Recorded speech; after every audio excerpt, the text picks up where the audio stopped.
आज मैं आपको जो कहानी सुनाने वाला हूँ, इस कहानी को सुनने के बाद आपके अंदर पढ़ाई के लिए जोश ना आ जाए, जुनून ना जग जाए, तो मेरा नाम बदल देना। सन्नी नाम का एक लड़का जो नोएडा से बिलोंग करता था। बचपन से ही पिताजी इसके साथ नहीं थे। इसकी माँ दूसरे के घरों में खाना बनाकर अपनी ज़रूरतों को पूरा करती थी।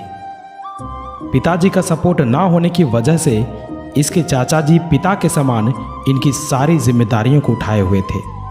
सन्नी को एक अच्छे स्कूल में पढ़ाना लिखाना ये सब इनके चाचा जी कर रहे थे, क्योंकि इन्हें भरोसा था कि सन्नी अपने लाइफ में बहुत आगे जाएगा। इसके चाचा जी सब्जी का दुकान और चाय का दुकान नोएडा में ही डाल कर रखे थे। इस दुकान में स्कूल से आने के बाद सन्नी भी जाया करता था। मतलब इसके परिवार का मेन सोर्स ऑफ इनकम इसके चाचा जी ही थे। लेकिन जब सन्नी क्लास 8 में पहुंचा तब इसके चाचा जी का देहांत हो गया।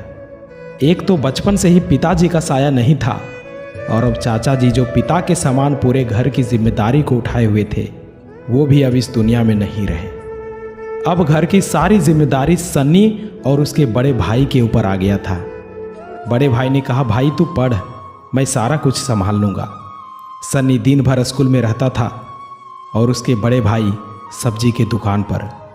शाम को स्कूल से आते ही सन्नी चाय का दुकान खोलता और रात को 8 बजे दोनों भाई घर आता। उसके बाद भी खाना पीना खाकर फ्रेश होकर 10 बजे रात से पढ़ाई करने बैठता था और 2-3 बजे रात तक पढ़ाई करता था। मार्केट में चाय का दुकान अधिक होने के कारण उसे इतना प्रॉफिट नहीं हो पा रहा था जिससे कि घर परिवार चल सके। फिर इसने 9th क्लास में ही एक समोसे का दुकान लगाया और बहुत मुश्किल से 500 से 600 रुपये कमाने लगा। जैसे तैसे करके इसने 10th पास किया और 11th में एडमिशन लिया। वही शेड्यूल था रात के 8 बजे तक दुकान पर रहना और रात के 10 बजे से लेकर 2-3 बजे तक पढ़ाई करना। कभी कभी तो रात में बहुत रोता था। बाथरूम के शीशे के सामने जाकर खुद से ही खुद बातें करता था कि ये सब मेरे साथ ही क्यों हो रहा है, ऐसे कैसे काम चलेगा। ना तो मैं सही से क्लास कर पा रहा हूँ और ना ही अच्छे से पढ़ाई करने का टाइम मिल पा रहा है। लेकिन इसे 11th क्लास में ही समझ में आ चुका था कि इस गरीबी से बाहर निकलने का एकमात्र तरीका हमारे पास सिर्फ पढ़ाई है। किसी भी हाल में हम इसे नहीं छोड़ सकते। और मैं आपको बता दूं कि इसके पास पढ़ाई करने के लिए खुद का एक मोबाइल फ़ोन भी नहीं था। एक इंटरव्यू में इनकी माँ बताती है कि जहाँ मैं खाना बनाने जाती थी वहाँ मुझे एक सेकेंड हैंड फ़ोन गिफ्ट किया गया था। मेरा बेटा उसी फ़ोन से ऑनलाइन क्लासेस देखता था। कुछ क्लासेस समोसा बेचते समय और बाकी क्लासेस रात में देखता था। ऐसे ही करके इसने 12th में फर्स्ट डिवीज़न से पास किया और अच्छे अंक प्राप्त किए।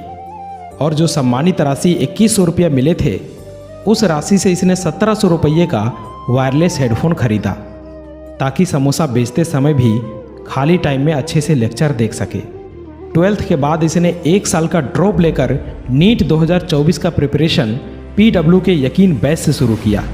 इतनी टफ सिचुएशन, इतनी टफ कंपटीशन में भी नीट जैसे एग्ज़ाम की तैयारी करना पॉसिबल भी हो सकता है, यह सन्नी कुमार ने साबित करके दिखाया। नीट 2024 के कॉम्पिटिटिव एग्ज़ाम में 664 अंक प्राप्त करके अपनी सफलता का परचम लहरा दिया। हमें गर्व है ऐसे वीर, ऐसे योद्धा पर, जिसने इतनी विकट परिस्थिति में भी खुद को अपने लक्ष्य से भटकने नहीं दिया।